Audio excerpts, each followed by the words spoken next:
जय श्री राम दोस्तों। आज हम जानेंगे सुंदरकांड पाठ के कुछ रहस्यों के बारे में। हनुमान जी को जल्द प्रसन्न करने के लिए सुंदरकांड का पाठ किया जाता है और इस पाठ को करने वाले व्यक्ति के जीवन में खुशियों का संचार होने लगता है। क्या आप जानते हैं कि सुंदरकांड के पाठ को करने से क्या लाभ होता है और क्या है इसका धार्मिक महत्व? तो आइए जानते हैं। इस कांड को क्यों बोला गया है सुंदरकांड? हनुमान जी सीता जी की खोज में लंका गए थे और लंका त्रिकुटाचल पर्वत पर बसी हुई थी।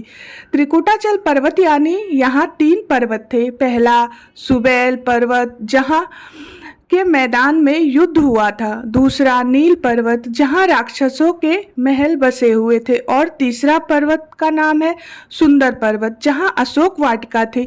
इस वाटिका में हनुमान जी और सीता जी की भेंट हुई थी।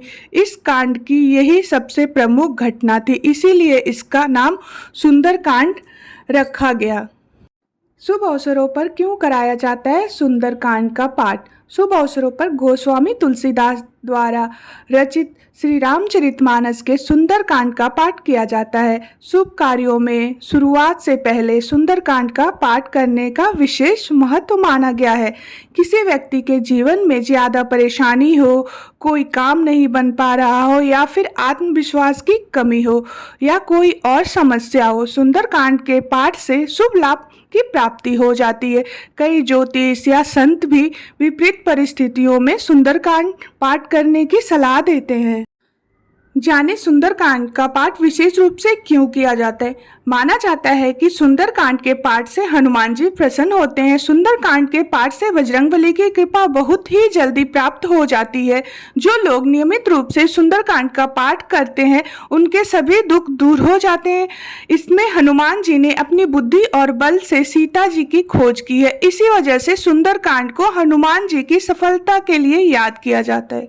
सुंदरकांड के पाठ से मिलता है मानसिक लाभ। वास्तव में श्री रामचरितमानस के सुंदरकांड की कथा सबसे अलग है। संपूर्ण श्री रामचरितमानस भगवान श्री राम जी के गुणों और उनके पुरुषार्थ को दर्शाती है।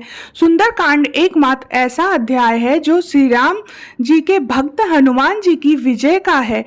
मनोवैज्ञानिक नजरिए से देखा जाए तो यह आत्मविश्वास और इच्छा शक्ति बढ़ाने वाला कांड है। सुंदरकांड के पाठ से व्यक्ति को मानसिक शक्ति प्राप्त होती है। किसी भी कार्य को पूर्ण करने के लिए आत्मविश्वास मिलता है। सुंदरकांड के पाठ से मिलता है धार्मिक लाभ। सुंदरकांड से मिलता है धार्मिक लाभ। हनुमान जी की पूजा सभी मनोकामनाओं को पूर्ण करने वाली मानी गई है। बजरंगबली बहुत जल्दी प्रसन्न होने वाले देवता हैं। शास्त्रों में इनकी कृपा पाने के लिए कई उपाय बताए गए हैं। इन्हीं उपायों में से एक उपाय सुंदरकांड का पाठ भी करना है। ऐसे करें सुंदरकांड का पाठ। सुंदरकांड के संपूर्ण पाठ के दौरान एक अखंड दीप जरूर प्रज्वलित करना चाहिए। सुंदरकांड की सभी चौपाइयों का उच्चारण स्पष्ट और निर्दोष हो।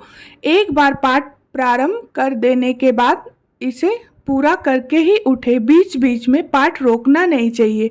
पाठ के बीच बीच में कुछ खाना पीना नहीं चाहिए। कई लोग बीच बीच में फल खाते रहते हैं या चाय पीते रहते हैं, जो गलत है।